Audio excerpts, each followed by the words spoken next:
You're about to hear things most people spend their whole lives avoiding.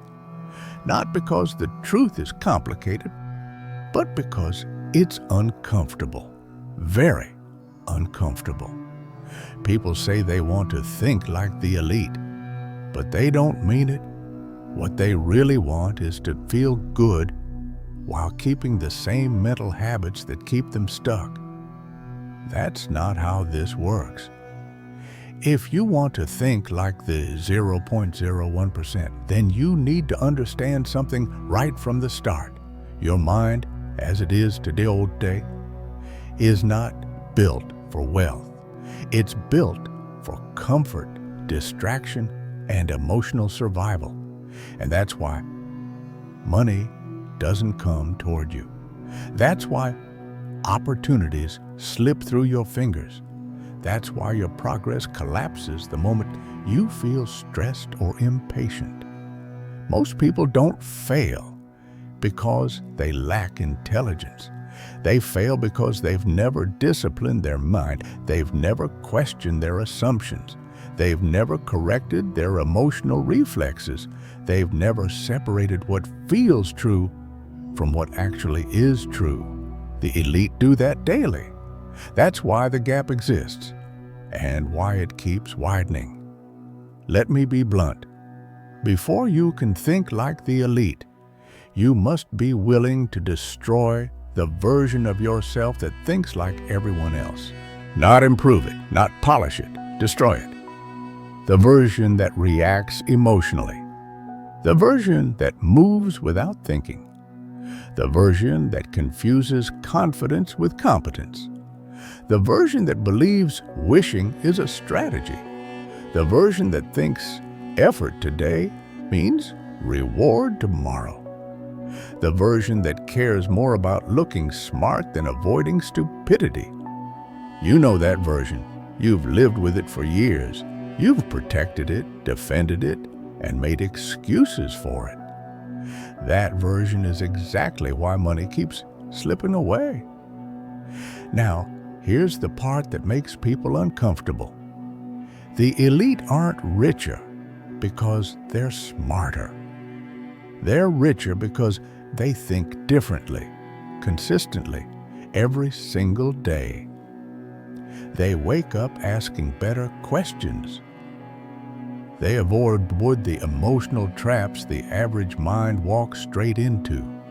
They question every impulse. They filter every decision. They treat thinking like a craft, not a reaction. And because they think better, they behave better. Because they behave better, opportunities open. Because opportunities open, compounding takes over. And because compounding takes over, the gap becomes impossible to close. You don't need their IQ. You need their mental discipline.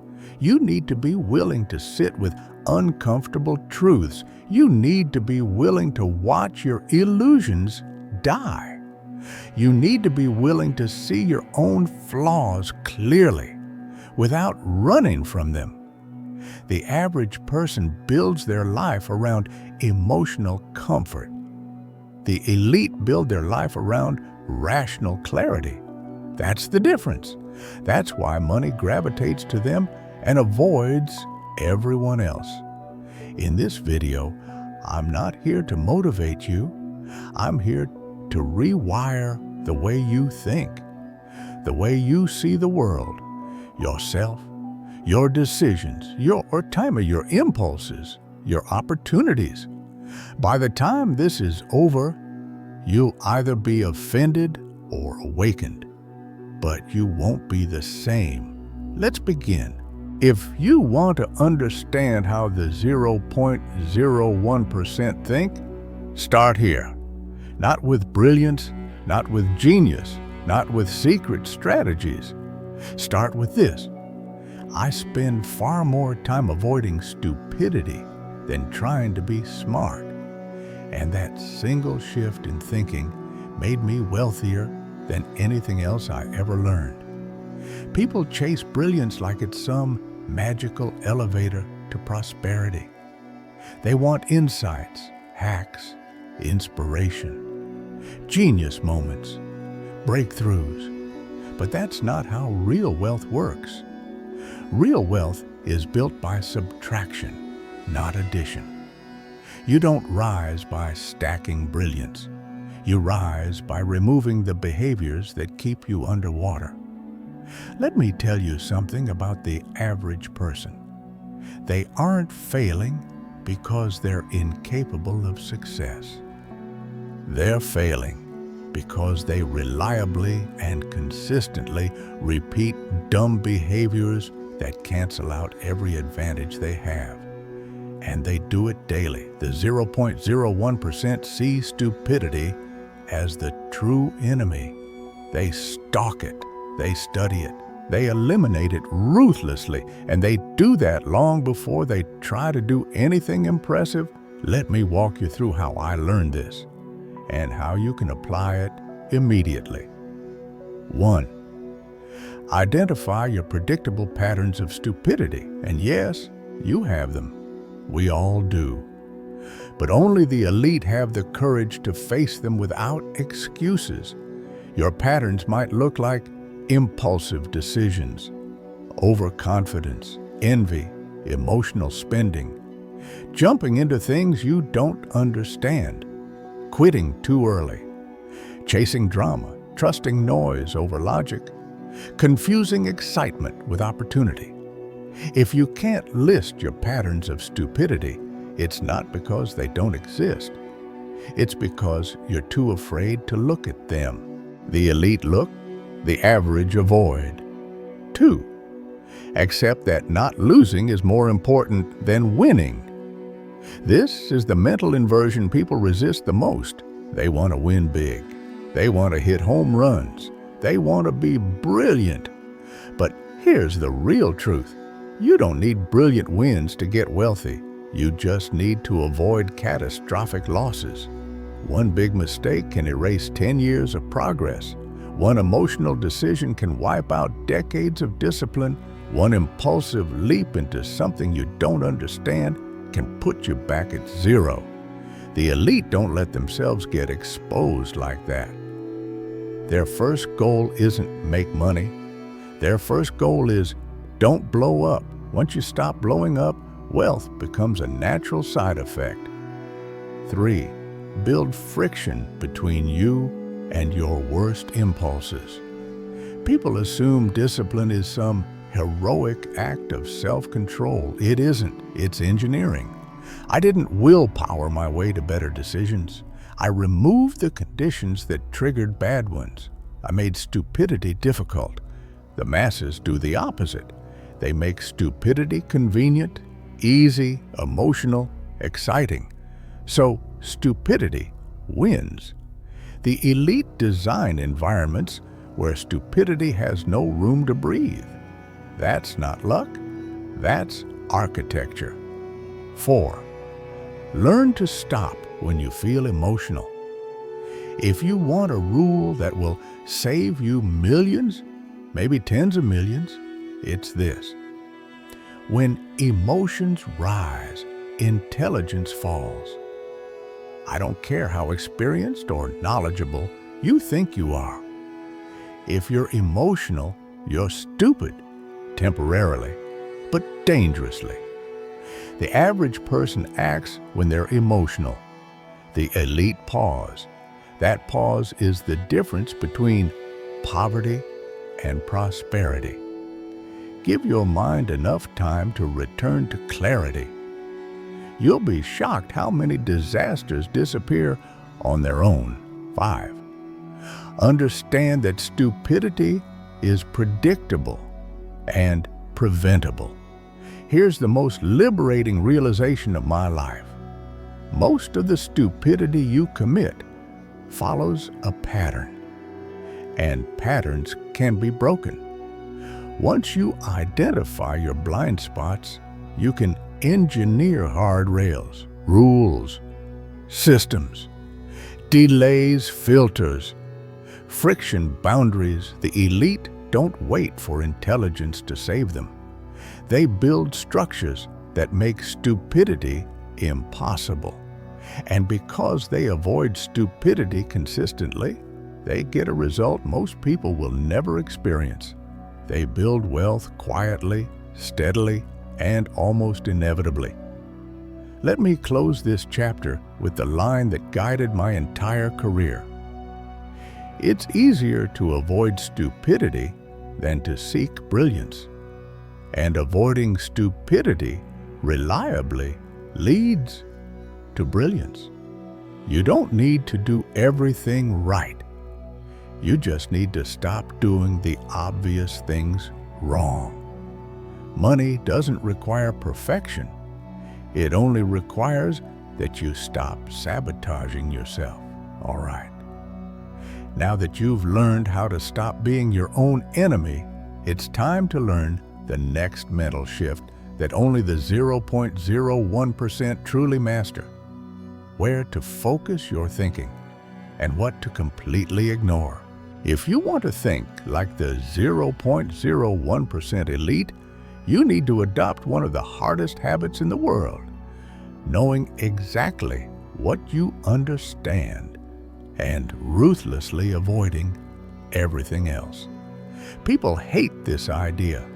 Their ego revolts against it. They want to believe they're versatile, informed, knowledgeable about everything. They want to look worldly, but looking worldly is expensive. Pretending to know is expensive. Acting outside your depth is suicidal. Let me give you a truth that took me decades to articulate. Every time I stayed inside my circle of competence, I made money. Every time I stepped outside it, I paid tuition, usually large. And the people who never learn this lesson, they spend their lives hopping from one disaster to the next, convinced they're just unlucky. No, they're undisciplined thinkers. Let me show you how the elite use the circle of competence every single day. 1. I start each day knowing what I don't know. Most people start their day scrolling, consuming, pretending they have an opinion on every topic. The elite don't. We start by acknowledging ignorance. It's liberating. It's clarifying. It opens the door for better decisions. When you admit what you don't know, you stop walking into traps designed for people who overestimate their understanding. And believe me, the world is full of those traps. 2. I only make decisions inside areas where I have earned competence, not imagined competence, not borrowed competence, not I watched a video so now I'm an expert competence. Earned competence. Competence built through repetition study, performance mistakes, correction time, reality feedback. You can't fake that. You can't shortcut that. You can't talk your way into that. You either have it or you don't. And if you don't, the correct decision is simple. Stay out. 3.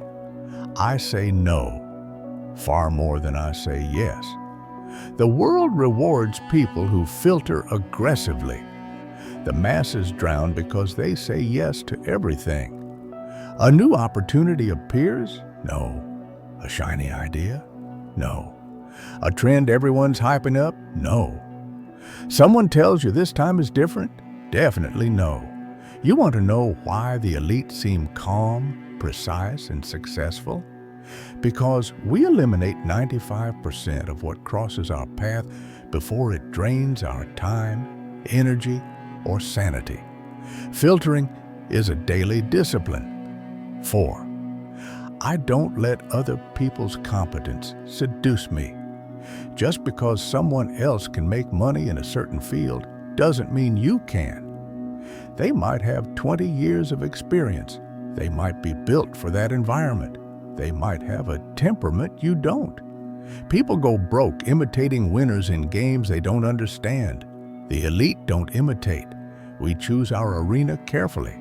and then we dominate inside it. 5.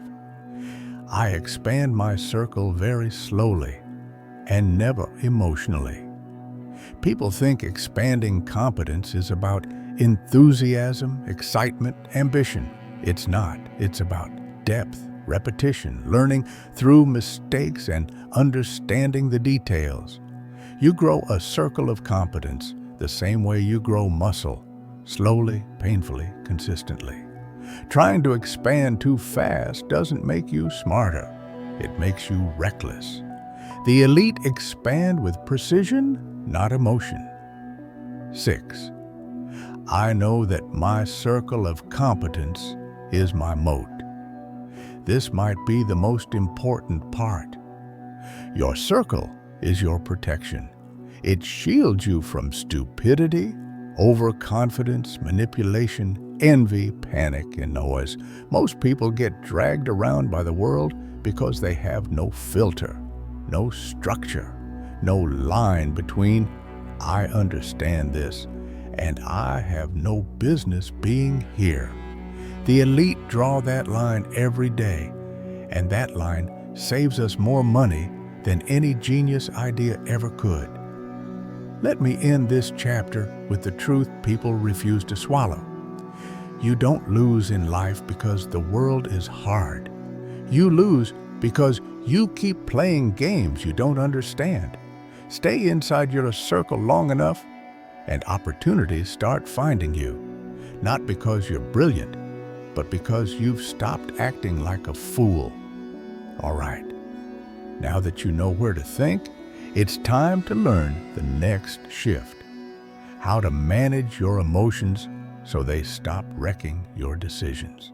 If you want to think like the 0.01% elite, you need to confront an ugly truth about yourself. Your emotions ruin more opportunities than your lack of intelligence ever will. People love to believe they're rational creatures who make logical decisions. They're not. They're emotional animals who justify their impulses after the fact. The elite know this. That's why we don't trust our emotions. We manage them. We contain them. We force them through filters before we let them near important decisions. Let me put it bluntly. If you can't control your emotions, someone else will control your outcomes. Markets, people, businesses, relationships. They all exploit emotional weakness, fear, envy, impatience, excitement, ego. Most people spend their lives reacting to those feelings instead of interrogating them. The elite do the opposite. Let me show you how emotional discipline actually works. 1. I assume my first emotional reaction is wrong. That's the starting point. If something triggers me, fear, anger, excitement, panic, greed, I don't trust it. The average person treats emotions like commands. The elite treat emotions like possible errors. Your first reaction is almost always driven by ego, insecurity, or bias, not intelligence. If you want to think like the elite, train yourself to pause and say, "This feeling might be stupid. Let's wait." That single habit has saved me millions. 2. I delay decisions until my emotions cool down. You cannot think clearly while your nervous system is on fire. I don't care who you are. This isn't philosophy. It's biology. The masses act fastest when they are least capable of rational thought. That's why they lose. The elite do the opposite. When emotions spike, we slow down. When emotions explode, we stop. When emotions scream, we go silent. That's emotional discipline, not suppression. Control. Give your mind time to clear, and what looked urgent suddenly looks foolish. 3. I separate feelings from facts ruthlessly. This is a daily practice. I ask myself, what do I feel? What is actually true? What evidence do I have? What assumptions am I making? What part of this reaction is ego? Most people mix feelings with facts until they can't tell the difference. Then they make decisions based on emotional hallucinations. The elite cut through that fog. We refuse to let feelings masquerade as information. 4. I prepare for emotional attacks before they happen. People think emotional discipline is something you do in the moment. No. Emotional discipline is preparation. You build rules before you need them. If I feel envy, pause. If I feel woba, do nothing for 24 hours. If I feel panic, gather data. If I feel excitement, assume I am being seduced. If I feel pressure, slow down further. The average person enters every situation unprepared and gets emotionally ambushed. The elite prepare. 5. I train myself to remain calm when everyone else loses control. This is where the real advantage appears. When the world panics, emotional people self-destruct. They make desperate decisions. They sell too late. They buy too early. They trust the wrong people. They cling to false hope. They drown in noise. The elite stay cold, not because we're fearless, but because we understand that panic is a tax paid only by emotional thinkers. Calm thinking is leverage. Cold thinking is protection. Rational thinking is wealth. You don't win by being the smartest in the room. You win by being the only one thinking when everyone else is reacting. 6. I never let my emotions break my long-term behavior. Anyone can stay disciplined for a week. Almost no one can stay disciplined for a decade. But the elite build fortunes because we don't let temporary emotions destroy long-term strategy. Your life changes when you stop letting feelings interrupt compounding. Let me repeat that. Compounding requires emotional stability. If your emotions reset your strategy every month, you will stay poor forever. Let me close this chapter with the truth that separates adults from children in the financial world. The world rewards people who can stay calm when their emotions want chaos. It punishes everyone else. You don't need a stronger mind. You need a calmer one. You don't need more passion. You need more clarity. You don't need more emotion. You need more discipline. All right. Next, we go into the mental lens that exposes everything. The tool that lets the elite read people, situations, and opportunities with frightening accuracy. If you want to think like the 0.01% elite, you need to learn a skill that feels almost unfair once you master it. Seeing the world through incentives, not morality, not intentions, not words, incentives. Most people live in a fantasy version of reality. They think people act based on values or beliefs or promises or character. That's comforting, but it's wrong. Here's the truth I learned early, and it never failed me. People behave exactly as their incentives encourage them to behave. No exceptions. You want to predict someone's actions? Don't ask what they believe. Ask what they get rewarded for. You want to know why someone keeps making bad decisions? Look at what they think they'll gain. You want to know why institutions rot? Look at what the incentives push them to do. Once you understand this, you stop taking behavior personally and you start taking it structurally. Let me show you how I use incentives every single day. 1. I ignore what people say and study what they're incentivized to do. Most people listen to explanations, promises, apologies, dreams, and philosophy. That's noise. The elite filter through one question: what outcome benefits this person most? Because that's the direction they will move, no matter what they claim. If lying benefits them, they'll lie. If exaggerating benefits them, they'll exaggerate. If delaying benefits them, they'll delay. If wrecking the system benefits them, they'll wreck it.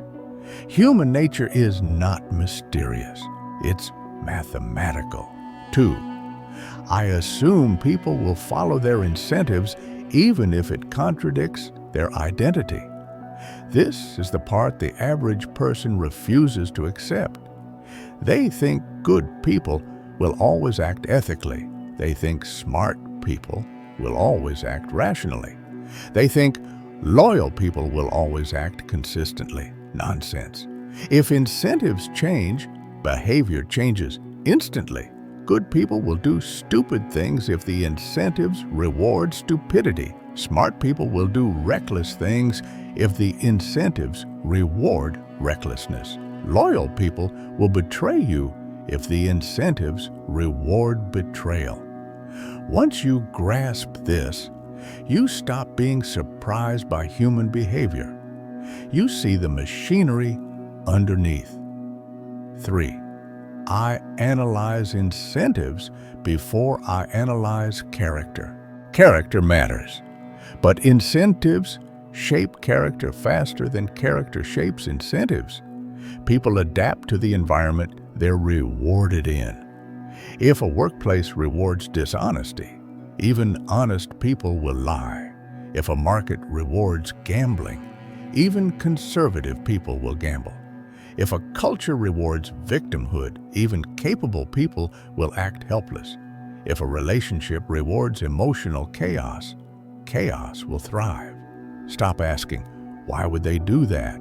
Start asking, what made that behavior profitable? That's the elite lens. 4. I examine my own incentives with brutal honesty. This is where real growth begins. Ask yourself, what am I actually incentivized to do? What rewards am I chasing subconsciously? What behaviors am I repeating because they feel good, not because they work? What emotional payoff am I protecting? What discomfort am I avoiding? Most people sabotage themselves because they're incentivized toward comfort and away from truth.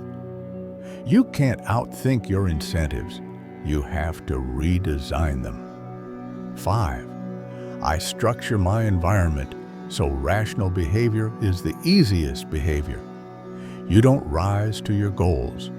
You fall to your incentives. The elite design systems that push them automatically toward the behaviors that create wealth. Incentives that reward consistency. Incentives that punish stupidity. Incentives that enforce delayed gratification. Incentives that keep emotion out of decision-making. Incentives that make long-term thinking the default setting. Your environment is training you whether you notice it or not. You're either being trained to be rational or you're being trained to be impulsive. Most people never realize this, and their incentives quietly destroy their future. The elite realize it early, and their incentives quietly build their fortune. Let me leave you with a single sentence that summarizes the entire chapter.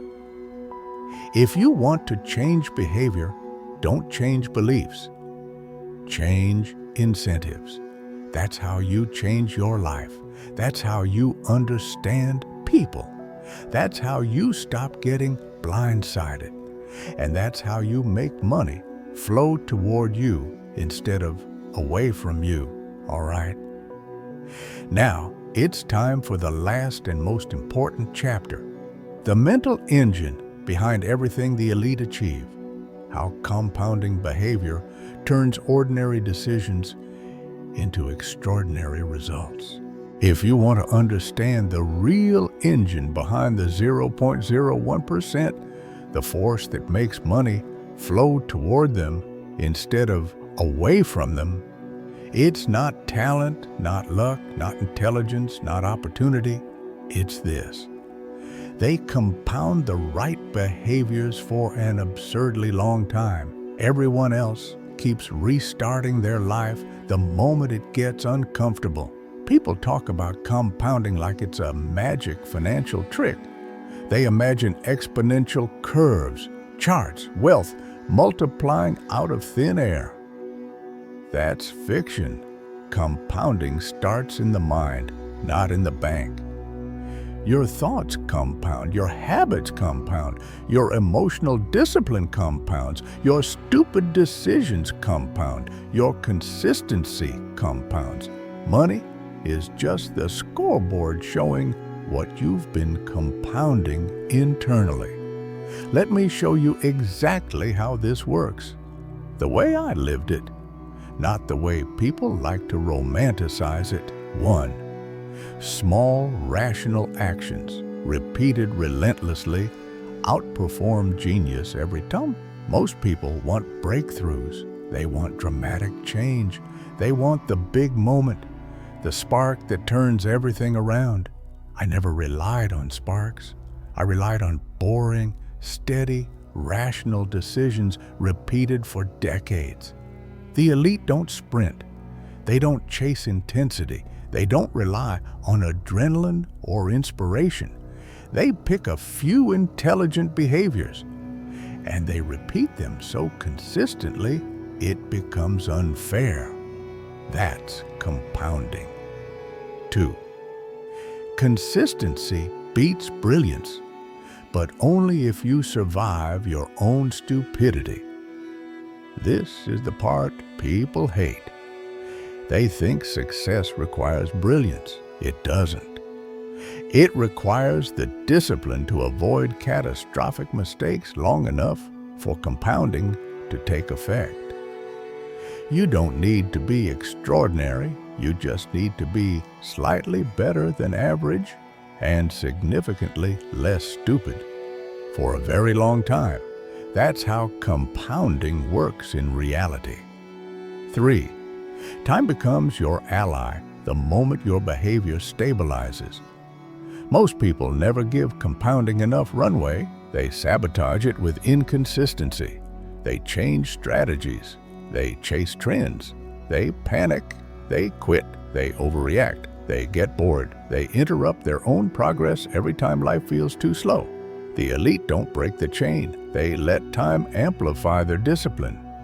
The longer your behavior stays rational, the more aggressively the rewards multiply. Time punishes chaos. Time rewards consistency. 4. Your environment either accelerates compounding or destroys it. People underestimate how fragile compounding is. It doesn't survive toxic people. It doesn't survive emotional chaos. It doesn't survive envy. It doesn't survive impulsiveness. You can't compound inside an environment that constantly resets your mind. The elite build environments where focus is normal, patience is expected, long-term thinking is rewarded.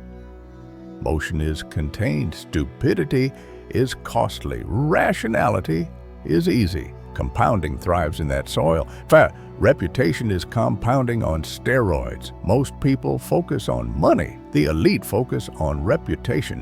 Why? Because money compounds at financial rates, but reputation compounds at human rates. A decade of rational behavior creates trust. Trust attracts opportunity. Opportunity attracts capital. Capital accelerates compounding. People think I made my money late in life because of luck. No, it was because compounding finally had enough trust and time behind it. You don't build empires alone. People bring you the opportunities you earned through decades of consistent behavior. 6. If you behave correctly long enough, money eventually has no choice. but to flow toward you. This is the part that surprises people, the part they resist because it sounds too simple. But it's true. Fortunes aren't made by chasing money. Fortunes are made by becoming the type of person money chases. The kind of person who thinks clearly, avoids stupidity, stays in their lane, controls their emotions, understands incentives, repeats rational behavior, resists noise, commits for decades. When you behave like that consistently enough, the world rearranges itself around you. Money finds you. Opportunities find you. People trust you. Time rewards you. Compounding accelerates you. And suddenly, everyone calls you lucky. But luck is just what consistent rationality looks like from the outside. Let me close with the truth that shaped my entire life. You don't need to be brilliant. You just need to avoid being stupid long enough for compounding to work. Do that, and wealth becomes inevitable. Not fast, not glamorous, not dramatic, inevitable. That's the mindset of the 0.01%. And it's available to anyone disciplined enough to maintain it.